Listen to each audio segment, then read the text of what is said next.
When you're walking down the aisle at a grocery store, do you ever stop, look around, and think, how did all of this get here? I mean, you're surrounded by products from all over the world. From the raw materials to production to transportation, so many people are involved in getting those products and all of their packaging to the shelves, sometimes from across continents. Even if you're buying locally produced food, it still has to get to the store somehow. All that complexity means that when something goes wrong, it can have a huge ripple effect, and suddenly, that shelf sits empty.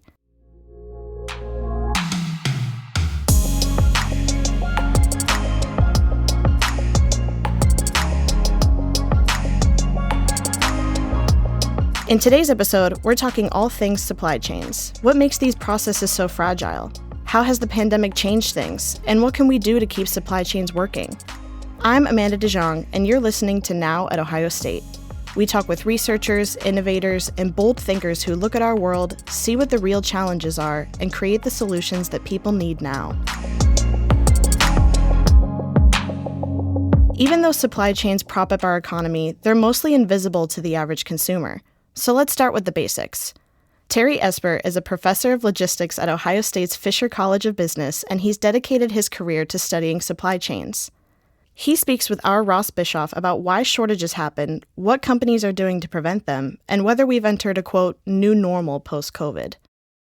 Terry Esper, thank you so much for doing this. Thank you. The first few times we talked, you made me fascinated by supply chain logistics. I don't think anyone could do that, but you made me. Essentially what you do is understand how products get into people's hands, right? Yeah, absolutely. And all of the steps necessary, right, to get products to the marketplace. Interestingly enough, it's one of those very interesting areas of business that to the average person is somewhat invisible. Most people, when they think business, they think marketing or they think accounting or they think finance and money. But supply chain has been one of those kind of silent entities, kind of invisible entities that has been there for years and has been the engine, if you will, that is behind how products get to the market and all of the steps that are necessary. So that's what we do. We research that, we teach that, and we observe what's going on in the marketplace. It's so interesting because in spring of 2020, I had the most surreal conversation I ever thought I would have with my mom, in which she called me up and said, "We need toilet paper. Can we have some of yours?" My answer was no.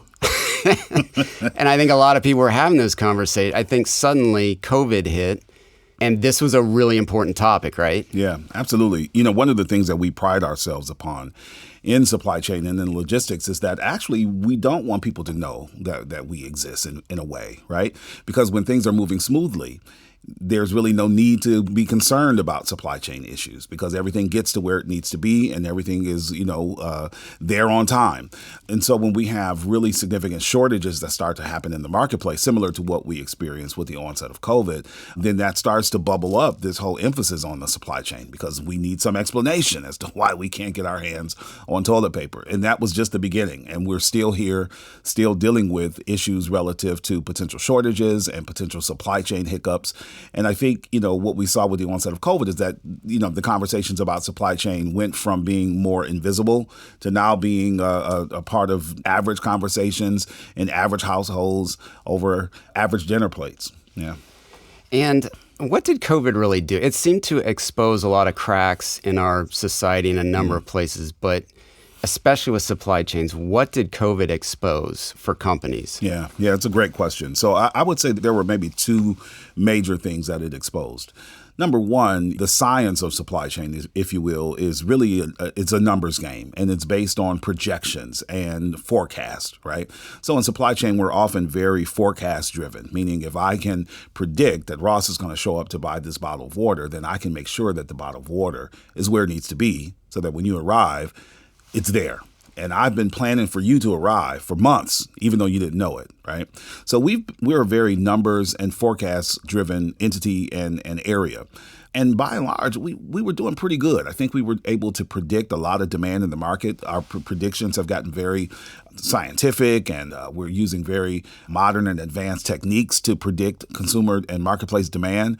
And so we were rolling pretty good. And I think we maybe took for granted the fact that there's always that factor of the potential unknown thing that could happen, that could maybe throw all of those projections into a tailspin. And that's what COVID did, right? It brought along a big uncertainty and something that we perhaps maybe couldn't predict.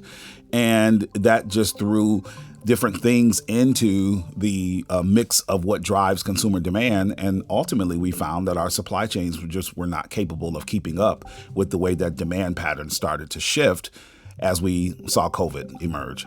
So I would say that was the number one thing that COVID did. It really brought about some major uncertainties and things that we just couldn't predict.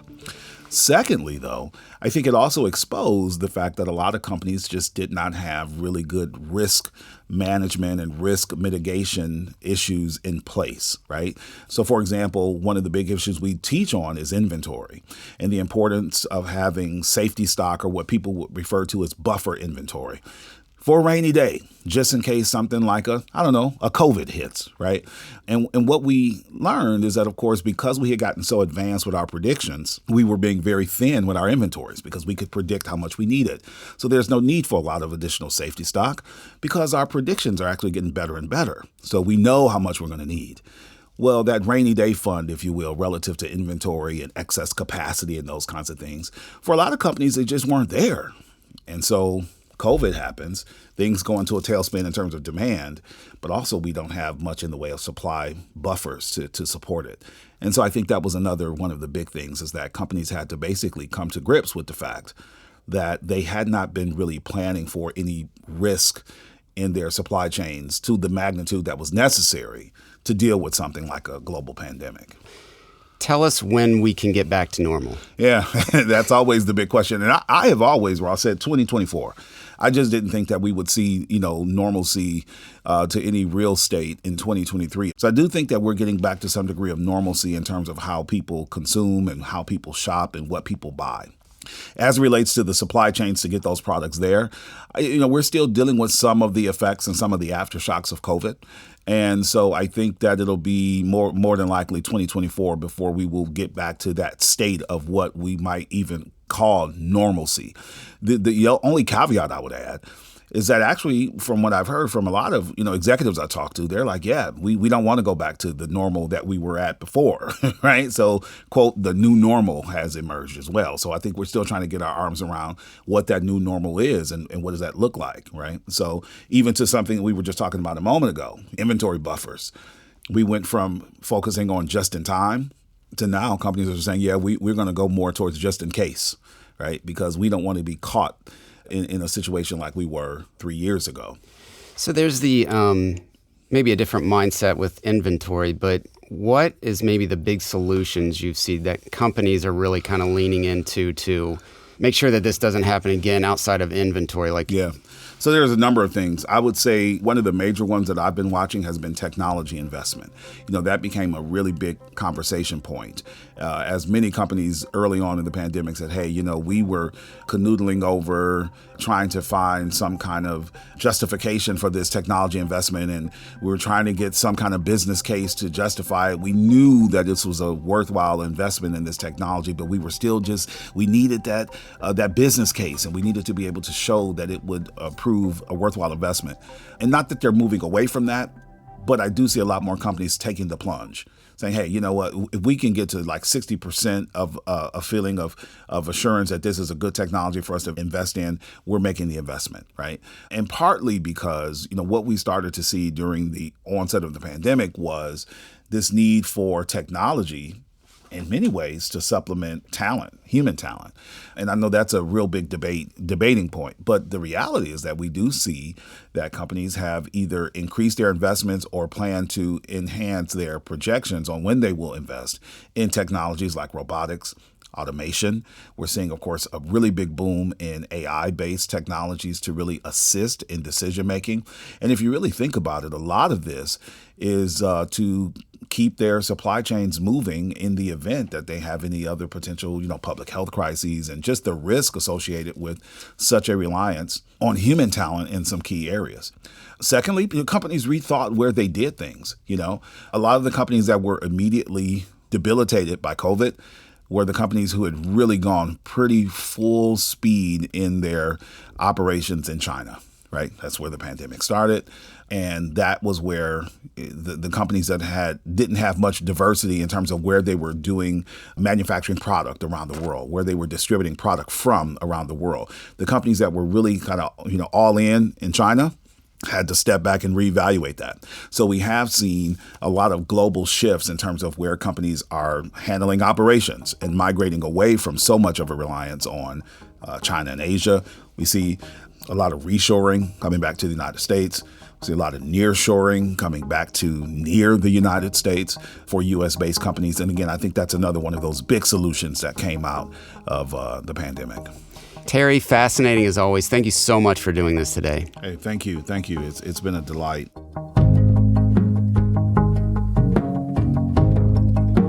Now that we understand how supply chains work, let's talk about one specific material, rubber. Rubber is absolutely vital to our modern world, but the supply of rubber to the United States is precarious at best. That's why Katrina Cornish is sounding the alarm. She's an Ohio State professor with joint appointments in the Department of Horticulture and Crop Science and the Department of Food, Agricultural, and Biological Engineering. She's also an expert in rubber production and sustainability. Again, our Ross Bischoff sits down with Katrina to learn about where the U.S. gets its rubber, what could threaten that supply, and what she's doing to help develop alternatives. Katrina Cornish, thank you for joining us today. Well, thank you for inviting me. The queen of rubber.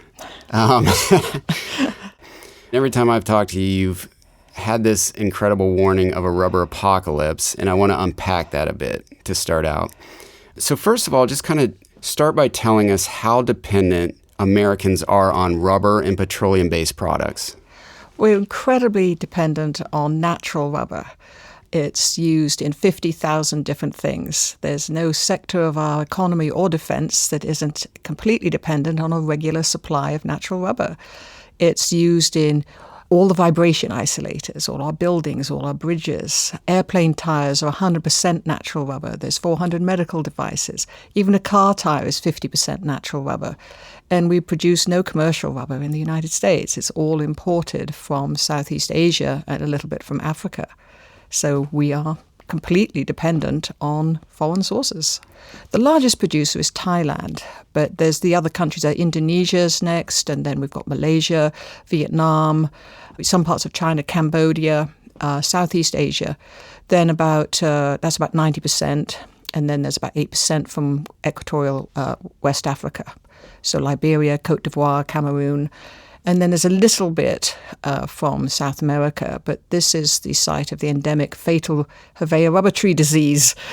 So very little commercially is produced there. Why is that such a frightening thing to have all our rubber produced in those countries?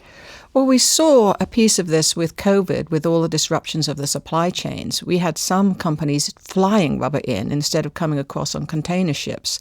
But we've all seen all those pictures, 100 container ships unable to unload their stuff. And our manufacturers use over 1 million tons a year, and then we import in finished goods a few more million tons. So this is a huge material. And because it's concentrated in one part of the world, politics can come in as a major player as well. So China controls about 80% of the global rubber supply. If we really get at odds with China, they could just say, well, we're going to buy all the rubber and you're not going to be able to get any. And now we're back to 1880. No transportation, no vehicles on our roads. If we can't make tires, but there's all the other things we make.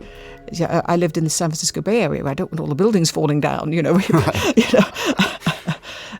What would happen if China just said, okay, you don't get rubber anymore? Fortunately, I'm not a politician. I would hate to actually assess what would happen. But certainly the US would invest very heavily in domestic rubber production, which they did in World War II, which they did in the oil embargo years. But you can't have it quickly. With limitless funds, you'd still take 5 to 10 years to be able to replace everything that we currently use. Now, we can do it. Look, we put a man on a moon with a computer that wouldn't fit on the end of a pencil these days, in terms of computing power. So it's something that the US can do. But we are reactive rather than proactive. If we can get to where we have 10% of the rubber supply domestic, then we could very quickly expand, just in a year or two, to 100% if we were cut off from tropical rubber. But it's a real challenge. This is something that needs to be taken care of before something catastrophic happens. And we had a forewarning of this that was overshadowed by COVID, but in 2019, it was only 6 months when 2 leaf blight diseases jumped over from oil palm and spread to 1 million acres and 7 countries in only 6 months. And that took out 10% of the world's rubber supply the following year. And 10% is about what we import. So obviously there's the geopolitical idea, but then the disease, which you just were talking about, explain how that happens and why that happens. Well, there's more than one disease that will infect rubber trees. Their real risk is that they're grown as clones, so they are genetically identical for miles and miles and miles of trees in contiguous plantings. In effect, they're plantations. They're all divided up into smallholders these days, but they're still en masse plantations. And they're about 8 feet apart. Their leaves are touching, their roots are touching, and they're genetically identical. So if one catches something, they all catch something.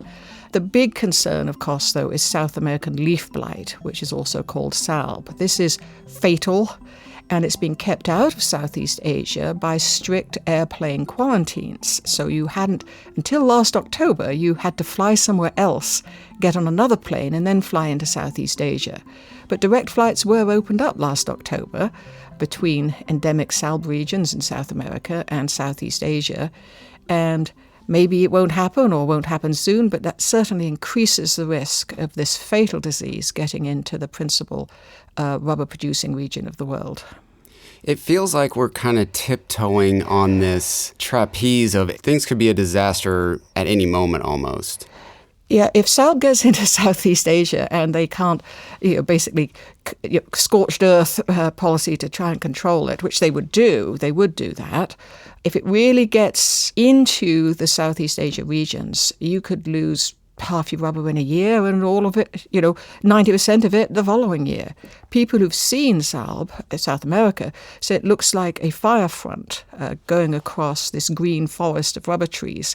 And it just goes across. Behind the front, everything is black and dead, and in front of the front it's green, but it just moves across like a fire front. This is one of the most important natural resources we have, correct? Correct. Yes. The History Channel did a program on this 20 years ago, and they said our 4 most important raw materials, natural resources, are air, water, petroleum was in there, and rubber came in number 4. Correct me if I'm wrong, but we can produce rubber in the United States, correct? Why don't we? Money is the short answer. And then climate change is not helping. This is a restricted species. It's quite fussy. We can't grow it in Arizona. This is a tropical tree. Top dollar, going back to why we don't grow it, top dollar is $300 a month. We don't have American workers who will work for so little. And then you'd only be able to grow it potentially in some parts of Florida. This is a tropical species, not a temperate zone species. So we can grow wayuli, which has been done in the past, and rubber dandelion in the States and others. Those are the leading contenders. But we have no processing infrastructure. So we've got farmers who want to grow these crops. We've got rubber manufacturers wanting to buy the rubber, but nobody so far has been willing to invest in the infrastructure to take the shrub, take the product, the rubber, out of the plants, shrub for wayuli and roots for dandelion, and then so that a rubber company can then make it into things. So that's the missing piece. What's so amazing about your story is you have not only been talking about this, but you are providing the solutions, I think. Mm-hmm. Let's start with the crops you've developed. Keep talking about that and what you've done in your lab in Worcester. Well, in Worcester, we work both on the rubber dandelion, which is its primary focus, and also on wayuli, which is my historical love, And so with the dandelion, it's essentially a wild dandelion from Kazakhstan. So there's been a lot of work both on improving it, domesticating it with a whole bunch of colleagues up there. So we have to make it in a form that the farmer can farm. then the big challenge there is not only getting field worthiness and being able to reproducibly establish it by direct seeding, because transplants would be too expensive in the long term, but also to control the weeds. So simply put, it's how do you kill the dandelions without killing the dandelions? And then we've got other faculty who've been looking at both materials properties, extraction processes. So we have a pilot plant in Worcester that can do both solid rubber from dandelion and latex rubber from both dandelion and from Waiuli. And the latex markets are where the biggest value is. The other incredible thing is it's not just the crops that you've worked with, but you've actually produced products. You mentioned the gloves. Talk about that and what it's been like to actually use this sort of combination of understanding the crops and actually understanding how to produce a product from it. Yes, that's one of the most interesting things, because you produce your material, then you have to say, well, what is my material good for? The radiation attenuation glove, we developed that because we observed that the Waiuli rubber can contain a lot more filler than ordinary natural rubber. And so we were able to put in enough attenuating chemicals, and because it's so soft and stretchy, there's more room to put stuff in it and still meet the mechanical performance requirements for surgical and exam gloves. So at the moment, the FDA says you wear 2 gloves, one to protect you from radiation and one to protect you from disease. So we can do the whole thing in one glove, and then you take the cost of the surgical glove away, and you end up being able to produce it with a raw material price of 10 times Surveyor, but your profit margin comes out the same because you're not buying another glove as well. So, that's a sort of thing. Develop products that the market will be able to adopt without taking a financial hit.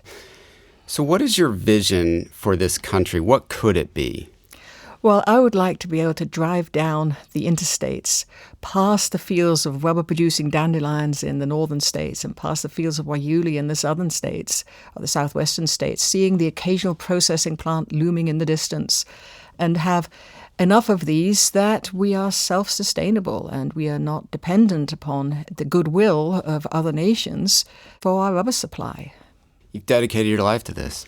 It's a lot of it, yes, because I can see what the world would be if there's a catastrophic failure in the natural rubber supply. Anything else that we have seen would just be trivial compared to what a loss of natural rubber is. It's such an amazing material that as soon as people started to use it after Charles Goodyear stumbled across vulcanization, it's become so useful and so irreplaceable.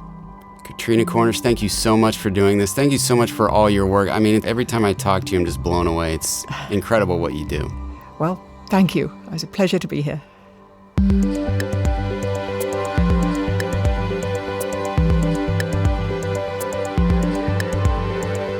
Supply chains are just one of many innovations that make up the background of our 21st century lives. And if all is going well, we don't really notice them. But people like Katrina Cornish and Terry Esper, they're always paying attention. And they're using their expertise to improve the way our world functions and to make sure crises like toilet paper gate are avoided. We don't know for sure what innovations will come next, what might shake up our lives. But no matter what, we'll always need experts keeping an eye on what's happening in the background.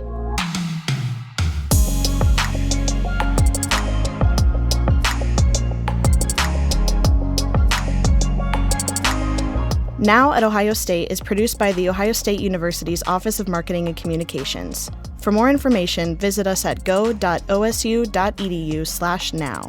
I'm your host, Amanda DeJong. Thanks for listening.